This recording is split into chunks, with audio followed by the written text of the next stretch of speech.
In an age of iron and empire, Rome stood as the master of the known world. Its legions marched under the banners of countless gods, its power absolute, its traditions unyielding. Yet, in the shadows of its grand temples and bustling forums, a new faith was taking root, a faith deemed illegal, its followers branded as traitors for worshipping a single, unseen god. They were hunted, persecuted, and driven into the catacombs, their belief a crime punishable by death. How then did this forbidden religion, born in a remote province, rise to challenge the very heart of the empire? How did the cross, a symbol of execution, begin its journey to overshadow the Roman eagle,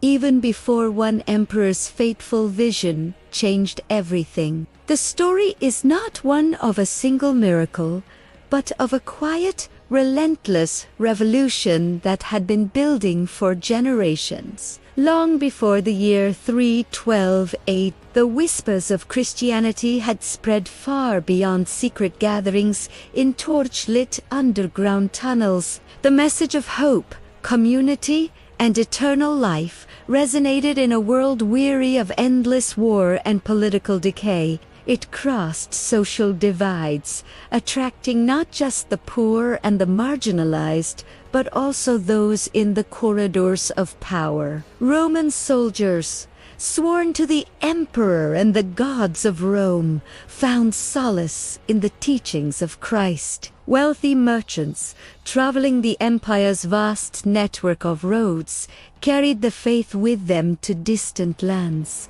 Noble women, confined to their villas, discovered a sense of purpose and spiritual equality that Roman society denied them. Even officials within the imperial administration, men who served the very system that persecuted believers, embraced the faith in secret. Each wave of persecution intended to stamp out the movement only seemed to temper its resolve, forging a community bound by shared risk and unwavering conviction. The church was becoming an empire within an empire, organized, disciplined, and growing stronger with every soul it saved. Into this world of simmering change stepped a man destined to stand at the crossroads of history.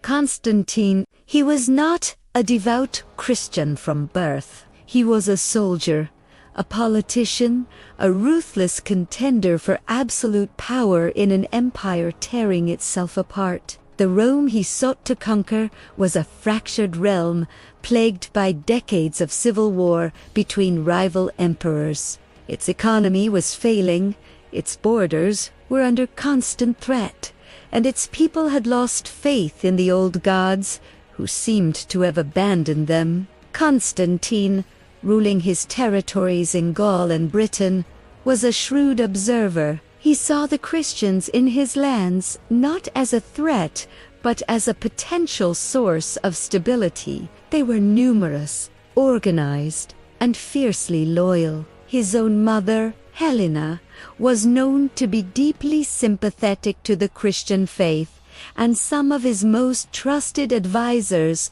were already believers. He understood that what Rome needed most was not another god to add to its pantheon, but a unifying force, a moral anchor in a sea of chaos. Christianity offered exactly that, a promise of unity under one God, a clear moral code, and a community whose loyalty was unshakable.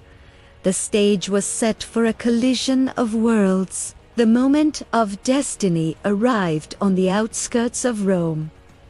On October 27th, 312, Constantine and his army prepared to face his rival. The odds were against him. Maxentus's forces were larger and held the defensive advantage of the city. As the sun began to set, casting long shadows across the battlefield, Constantine reportedly looked to the heavens. Tere, tere.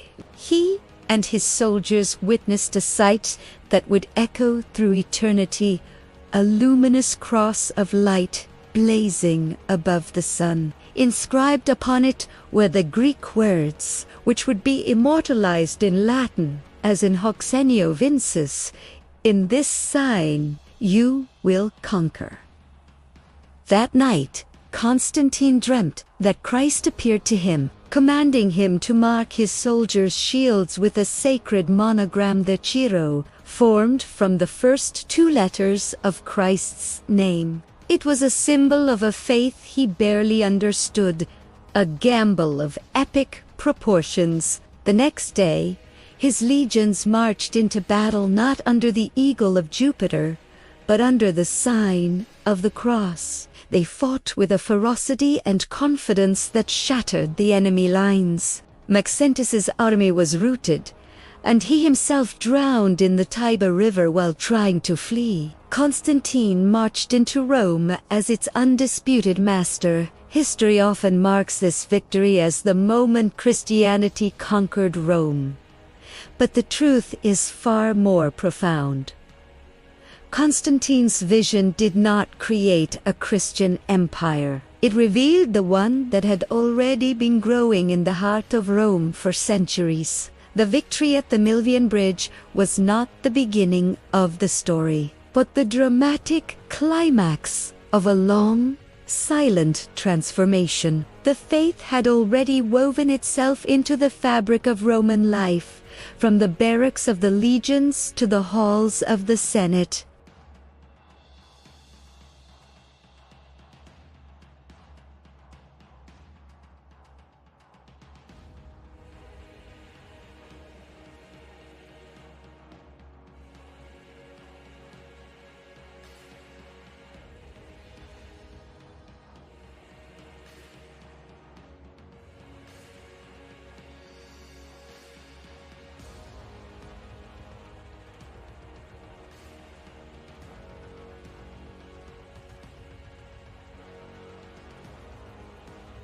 The foundations had been laid long before in the prayers and perseverance of countless believers who dared to imagine a different world.